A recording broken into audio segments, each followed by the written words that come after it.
Pada pertemuan sebelumnya, kamu telah belajar pengertian interaksi keruangan. Interaksi identik dengan perpindahan. Perpindahan tersebut dapat terjadi dalam jarak dekat. Perpindahan juga dapat terjadi antar daerah, antar pulau, bahkan antar negara. Perpindahan bukan hanya berupa orang atau barang, tetapi dapat juga berupa informasi. Berbagai informasi sangat mudah tersebar karena kecanggihan teknologi dan perkembangan internet. Jadi, interaksi antar ruang dapat terjadi dalam berbagai bentuk, seperti pergerakan orang, barang, gagasan, dan informasi. Semua pergerakan tersebut menimbulkan perubahan baik bagi daerah tujuan maupun daerah asal. Interaksi keruangan meliputi beragam jenis pergerakan seperti perjalanan menuju tempat kerja, migrasi, pariwisata, pemanfaatan fasilitas umum, perdagangan, dan distribusi barang. Jika banyak orang dengan berbagai kepentingannya selalu datang pada suatu tempat, maka tempat yang dituju akan berkembang menjadi pusat kegiatan manusia atau sering disebut dengan kota. Jadi, pergerakan orang sebagai bentuk interaksi keruangan menimbulkan perubahan. Berbagai perubahan akibat interaksi keruangan antara lain 1. Berkembangnya pusat-pusat pertumbuhan. Pergerakan orang, barang, dan jasa pada suatu lokasi tertentu akan menimbulkan pemusatan aktivitas manusia pada lokasi tujuan. Pemusatan aktivitas penduduk tersebut kemudian membentuk daerah perkotaan. Daerah perkotaan merupakan pusat pertumbuhan suatu wilayah karena sebagian besar aktivitas terkonsentrasi di wilayah perkotaan.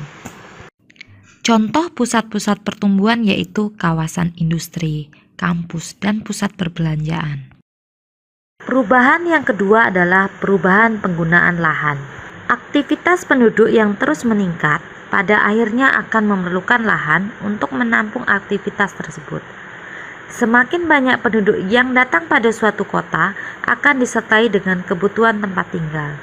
Akibatnya, terjadi alih fungsi lahan dari lahan pertanian menjadi pemukiman. Yang ketiga, perubahan orientasi mata pencarian.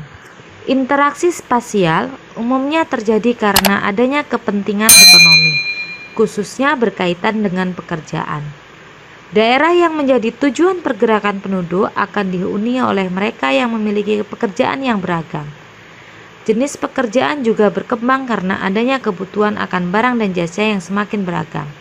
Orientasi pekerjaan berubah dari yang tadinya berorientasi pada sumber daya alam, khususnya petani, menjadi pekerjaan lainnya.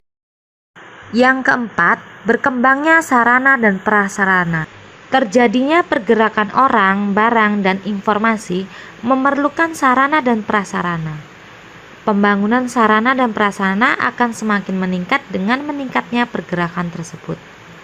Kendaraan, jalan, fasilitas umum, dan pusat-pusat perdagangan, dan lain-lain terus bertambah dengan semakin meningkatnya interaksi keruangan. Sarana dan prasarana yang baik tentunya akan memperlancar interaksi antar ruang. Yang kelima, adanya perubahan sosial dan budaya. Berkembangnya suatu wilayah karena adanya interaksi spasial akan memengaruhi status sosial masyarakatnya. Perubahan juga dapat terjadi pada aspek budaya karena penduduk pendatang dan penduduk asli dapat memiliki budaya yang berbeda.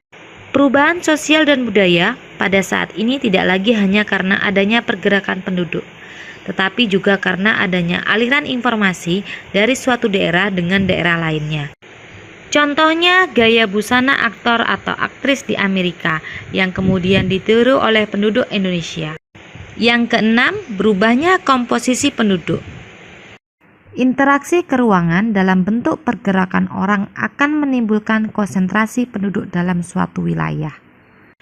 Akibatnya komposisi penduduk berubah. Dari yang awalnya relatif seragam, kemudian berkembang menjadi beragam etnik dan memiliki latar belakang yang berbeda-beda, seperti agama, status sosial, usia, jenis kelamin, mata pencarian, etnik atau suku bangsa, dan lain-lain. Contoh, awalnya sebagian besar beretnik Melayu, kemudian berkembang menjadi beragam etnik.